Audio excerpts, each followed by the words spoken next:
Öldükten sonra bile oyunları devam eden Engin şok videosuyla Ceylin'i şaşkına çevirdi. Peki bu videoda Ceylin'i bekleyen kötü sürpriz ne? Engin'in ölümü ve hazırladığı video ile ilgili milyonları şok edecek müthiş senaryo bomba etkisi yaratacak. Birazdan kaçırmamanız gereken bu konudan bahsedeceğiz. Sonrasında ise Merdan ve Seda arasında yaşanan sırlarla dolu konuşmaya açıklık getireceğiz. Yekta ise her ne kadar köşeye sıkışsa da yeni hamleleri olacak. Şimdi hemen başlayalım. Öncelikle geçtiğimiz bölümün son sahnesiyle başlayalım. Ceylin tam kurtuldu, her şey yoluna girdi derken Engin'in şok eden videosuyla neye uğradığını şaşırdı. Eren'in de dediği gibi Engin'in hem ölüsü hem dirisi dert oldu. Ceylin'i bekleyen kötü sürprize geçmeden önce çok kritik bir konuya değinelim.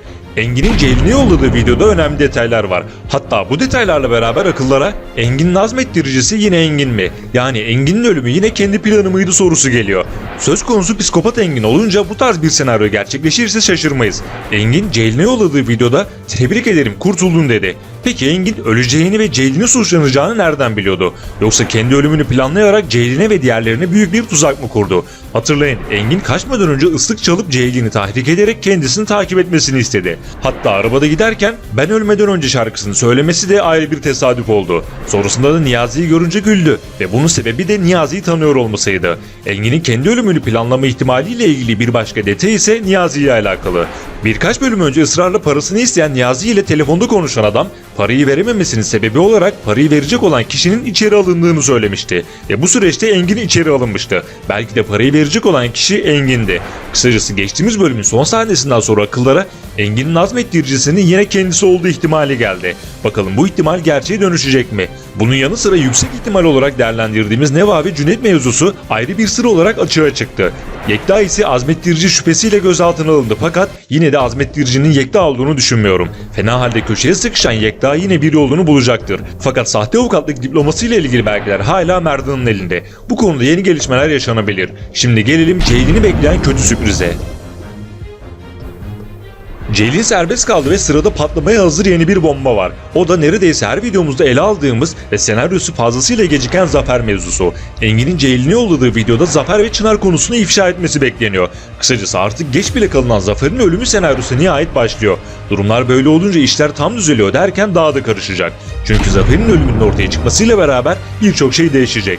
Bu mevzu ilk olarak savcılığa geri dönecek olan Ilgaz ve yeniden avukatlık yapmaya başlayan Ceylin arasındaki ilişkiyi etkileyecek.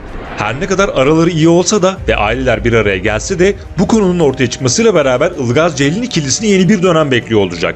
Değişmesi beklenen bir başka konu ise Çınar'ın ailesiyle olan ilişkisi ve Metin Amir'in mesleğinin tehlikeye girme ihtimali. Çünkü Metin Amir bu konuda Çınar'a yardım ederek her şeyi örtbas etmişti. Tüm bunların yaşanması beklenirken bir de Çınar, Serdar ve diğerlerinin başlarına aldığı büyük belanın ifşa olması ve ailelerin de bu olaylara yavaş yavaş dahil olması beklenecek. Şimdi gelelim Merdan ve Seda arasında geçen sır dolu konuşmaya.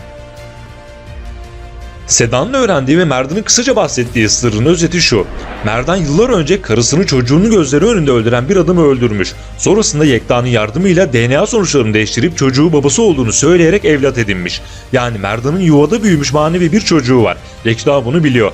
Merdan da Yekta'nın karıştığı ölümlü trafik kazasını biliyor ve Yekta'ya yardım ederek onu bu işten kurtarmış.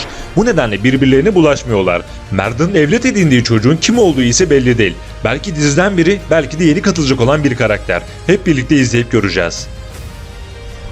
Yeni bölümde yaşanması beklenen bir diğer senaryo ise Osman, Aylin ve Zümrüt'le ilgili gerçekler. Osman Zümrüt'le kaçacaktı, hatta kaçmayı kendisi teklif etmişti fakat Parla'dan dolayı bundan vazgeçmişti. Zümrüt ise büyük bir öfke içine girdi. Yeni bölümde bebeğin Osman'dan olduğu gerçeğinin ortaya çıkması beklenecek. Bunun sonucunda ise Aylin, Osman ve Zümrüt için bambaşka bir dönem başlayacak. Bu konuda Zümrüt'ün kocası Ziver de olaylara dahil olacak. Yeni videolar gelmeye devam edecek. Kaçırmamak ve anında izlemek için bildirimleri açmayı, kanala destek olmak için abone olmayı unutmayın. Kendinize iyi bakın. Bir sonraki videoda görüşmek üzere.